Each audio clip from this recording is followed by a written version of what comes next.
Kronologis awal, jadi pada tanggal 23 November beneran aku itu ada preskon juga karena aku ditunjuk sebagai promotor aku ditunjuk sebagai promotor Combat Fighter Sport Indonesia, dan aku satu-satunya selebriti wanita yang dipilih untuk menjadi promotor untuk tinju, kickboxing, pencak silat, judo, terus taekwondo, kickboxing, dan yang lain-lainnya. Jadi pada saat itu aku happy banget ya, alhamdulillah, karena aku dapat jabatan baru. Tiba-tiba pada saat habis preskon itu jam 4, karena aku masih banyak meeting dengan klien juga, jadi aku baru keluar dari Kopi Brook yang bertepatan di Tebet, itu sekitar jam 12:30 malam. Nah, ketika aku jalan ke mobil, padahal aku parkir mungkin cuma 50 meter di samping kafe, ya kan. Tahu-tahu aku ngelihat kaca mobilku ini sudah pecah di bagian belakang sebelah kiri gitu. Tadinya aku kayak mimpi, karena ya bukan apa, mobilku kan mobil Eropa ya, dimana kalau ya kacanya tebel gitu kan. Tapi mungkin kan zaman sekarang mau mobil apa juga ya emang udah canggih-canggih kan maling-malingnya kan, jadi ya kayak apapun pasti hancur gitu. Dan ketika aku lihat ternyata ada tas aku jadi kaca itu yang dipecahin kaca kiri belakang, nah tas itu bertepatan di kaca sebelah kanan. Nah, yang aku heran, kok orang di sini nggak ada yang aware ya, nggak ada yang melihat. Sampai aku juga panggil tukang parkirnya, ini gimana ceritanya gitu, karena kan di sini tepatnya kan di pinggir jalan raya banget dan ramai orang banget. Aku nggak tahu kejadiannya, entah itu dari habis maghrib, entah itu jam 8, jam 9, aku nggak tahu kan. Dan ini lalu lalang orang gitu, jadi sebenarnya apakah ini kelalaian juga si tukang parkir ya kan, yang memang kurang kontrol ya, atau memang di sini udah dijadikan lahan untuk modus pencurian kan gitu. Tasnya diambil berarti? Tasnya diambil, hilang. Tasnya sih mereknya Calvin Klein ya, mungkin nggak seberapa, cuman isinya untungnya karena aku setiap hari itu bawa tas itu nyiapin baju untuk olahraga. Jadi isinya perlengkapan olahraga, dari baju sport, celana sport, sampai pakaian dalam, sampai suplemen, sampai parfum gitu, sekitar untuk olahraga aja sih untungnya. Tapi paling enggak kan shock juga ya kan, karena ya satu kaca juga udah pecah ya kan. Untung aku asuransi sih, all risk gitu ya, mudah-mudahan nanti di cover gitu kan. Cuman kayak kok gini banget gitu ya. Dan ternyata setelah aku banyak bicara juga di sini, ternyata dari minggu lalu pun juga ada kejadian yang sama gitu loh. Pada saat bola ya kan, Argentina melawan Prancis di minggu lalu, ternyata ada mobil orang juga yang sama gitu kejadiannya, yang kacanya pun dipecahin, tapi katanya sih nggak ada yang hilang ya. Aku nggak paham juga gitu, apakah benar nggak ada yang hilang atau apa. Yang jelas pihak dari orang itu sudah melaporkan juga ke Polsek Tebet, cuman sampai saat ini katanya sih belum ada tindak lanjut. Akhirnya ngobrol-ngobrol, aku bilang kan, terus di sini gimana, ada CCTV nggak gitu. Kalau kata orang di sini sih CCTV-nya nggak ada. Tapi ya pada saat aku di BAP, aku tanya kepada kepolisian sih katanya ada.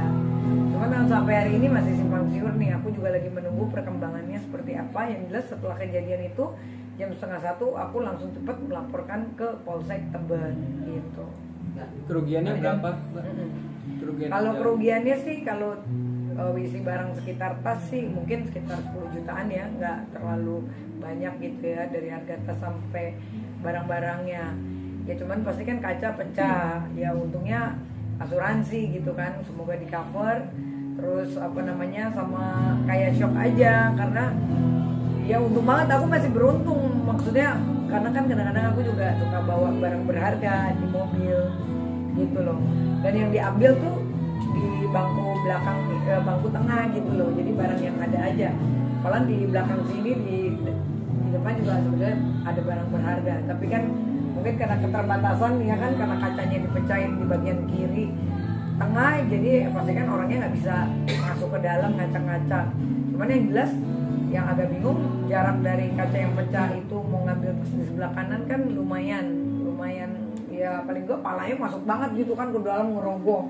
Masa sih nggak ada yang ngelihat seramai ini, dan pada saat itu penuh banget, banyak banget orang yang nongkrong apa gitu. Kayak aku kecuali kalau tempat sepi ya, kalau tempat sepi ya udahlah ya, mungkin kayak ya bagaimana ya kan, wajar lah kalau orang nggak aware gitu. Kalau ini kan tempatnya ramai banget gitu, makanya ya aku sih menghimbau kepada pihak kepolisian ya kan, khususnya Polsek Tebet, agar segera cepat menindaklanjuti. Apalagi udah ada kejadian seperti ini kan, bukan aku aja kan, dari minggu lalu juga sudah ada kejadian ini dan sudah melaporkan, cuman belum ada perkembangan sampai saat ini. Nah mudah-mudahan dengan adanya kasus aku ini buat jadi atensi juga kepada pihak kepolisian, khususnya Polsek Tebet, mungkin untuk lebih pengamanannya, atau mungkin CCTV-nya diperbanyak ya kan, karena kan di daerah Tebet ini kan wilayah strategis kan. Kasihan juga nanti kalau banyak berulang begini terus kan, orang jadi satu jadi merasa tidak aman, kedua kasihan juga kan nanti berdampak ke nama kafenya. Padahal kan bukan kafenya yang kurang pengamanan, tapi ya paling tidak kan jadi orang jadi kayak gue jadi trauma, nggak nyaman gitu. Kebenaran kan kafe punya teman sendiri lagi ya kan, jadi kan nggak ada urusan dengan kafenya, tapi mungkin lebih kepada pihak kepolisian untuk lebih detail lagi ya kan pengamanannya, khususnya di daerah Tebet ini gitu. Pada saat itu Mbak Gumala waktu datang ke kafe sendiri atau Amaraka juga? Aku sama teman-teman gitu, karena habis meeting juga sama partner aku Bang Dini Lubis juga, karena ada kasus juga, habis tanda tangan surat kuasa juga. Sorenya juga aku preskon untuk aku dipilih jadi promotor Combat Sport Fighter Indonesia. Jadi ya pada saat itu posisi kita lagi rame-rame pas pulang gitu loh. Makanya shock sih, lebih tepatnya ke shock ya. Mungkin kalau kerugian ya udah pasti rugi, tapi ya udahlah gitu kan. Kayak kemarin juga kalung aku juga apa kabarnya, sampai saat ini juga dari Polsek Lapangan Banteng juga masih SP2HP aja gitu kan, masih belum ada kejelasan sampai saat ini. Pelan aku dimalingnya udah berapa bulan yang lalu, ya udah aja gitu kan. Nah semoga ini juga jangan seperti itu lagi gitu kan, apalagi kita juga public figure gitu kan, dan ini juga baru ada kejadian seperti ini minggu lalu gitu. Jadi harus lebih cepat sih, lebih diatensikan lagi gitu loh. Keterangan dari pihak parkirnya gimana? Ya kata tukang parkirnya, saya sih ini tukang parkirnya juga di sini cuma satu, Bo, ya kan. Saya sih nggak dengar katanya gitu kan. Sampai aku juga sempat agak kecewa ya. Aku agak, kenapa sih Pak, masa Bapak nggak dengar gitu loh.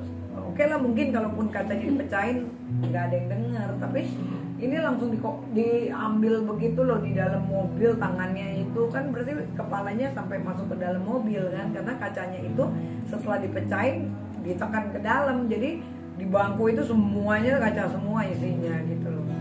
Masa sih sampai segitunya gitu. Makanya ya aku bilang next time Bapak lebih kontrol lagi dong. Ya mungkin penambahan keamanannya juga ya, mungkin tambah lagi tukang parkirnya gitu kan, karena kalau satu juga memang kalau ngurusin segitu banyak parkiran ya mungkin dia anggaplah mungkin lagi ngurusin parkiran yang di ujung, tiba-tiba yang aku kejadian dia nggak lihat, anggaplah seperti itu. Tapi kan yang jelas kan banyak orang banget nih gitu, masa satu pun nggak ada orang sih yang tahu, gitu aja sih yang aku masih kayak annoying, masih bingung gitu. Kejadiannya jam berapa lebih tepatnya? Aku nggak tahu kejadiannya jam berapa, karena mobilku dari jam 4 sore sudah parkir di situ. Aku baru keluar jam 12:30. Iya. Dari kafe itu. Jadi aku nggak tahu apakah ini jam 5, jam 6, jam 7, jam 8. Aku pun tidak tahu, bingung makanya. Tapi di sini ada Tahunya itu dari